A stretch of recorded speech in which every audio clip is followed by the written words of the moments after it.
Good afternoon from Hampden Park, where Celtic take on Rangers this afternoon, where the first silverware of the season will be decided a week before Christmas. I'm joined here by Peter, Martin and Alison McConnell as we look ahead to the game this afternoon. Peter, if we start off with Celtic coming into this in fairly good form, although that result in Zagreb may be a little bit of a bump in the road, how do you see them lining up this afternoon?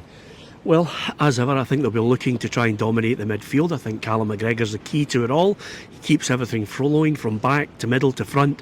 And then, of course, Kyogo can be the scourge of Rangers on many an occasion. He's scored 8 goals. Celtic are clear favourites in this one. Rangers have to work out a way to try and thwart a manager who's got that Indian sign over them, because it's only one defeat, I think, in 19 in his 2 stints as manager. Brendan Rodgers knows exactly what it takes to defeat Rangers. Philippe Clement has to come up with something other than the way they played against Tottenham. He has to work out a way to thwart Celtic's midfield and make sure that when they get those opportunities up front that they take them. But Celtic, for me, are strong on the 11 and strong on the bench. Alison, if we look at the holders at Rangers, as Peter said there, is it going to be the midfield where this game is won and lost? Nicolas Raskin looking so good in the last few weeks. How important will that area of the park be? I think it's vital. I think the middle of the park is pivotal to how this game plays out, and I think that's where it's been won and lost across recent campaigns and across recent meetings between the teams. I think Callum McGregor has pulled the strings. I think he's dictated play. I think he's been the difference. I think Rangers midfield at times has been overrun in this game, so I think guys like Raskin will be so important. You've seen him emerge across recent weeks to be particularly influential for Rangers.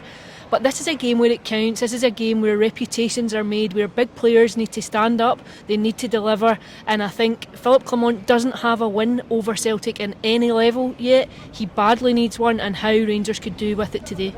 Peter, the small matter of 118 trophies for each side, the fact that I'm sure no one will mention before kick-off this afternoon, how do you see this one panning out, and who do you see coming out on top this afternoon? Well, I think, as everybody says, a month ago you'd have thought Celtic were going to roller coaster this one and just enjoy celebrating at Hampden. Now, Rangers, good form, players coming back from injury, and a support that actually has a belief that this one is going to be tighter.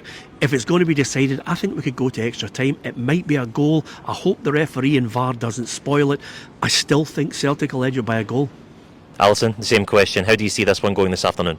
Again, I think it'll be very tight. I don't think there'll be much between the teams. I do think that Celtic have the greater depth in squad. I think they have players who can come off the bench and change a game.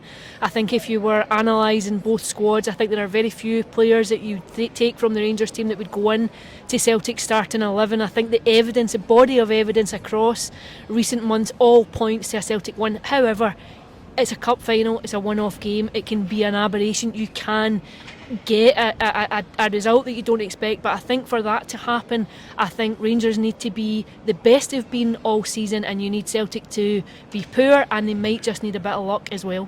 So there we have it. That's what our pundits think going into this afternoon. Give us your opinion in the comments below. How do you see this one going? Will it be Rangers or to hold on to that League Cup, or will it be Celtic to win the first silverware of the season? It all kicks off here at 3:30, and we'll be there to cover it.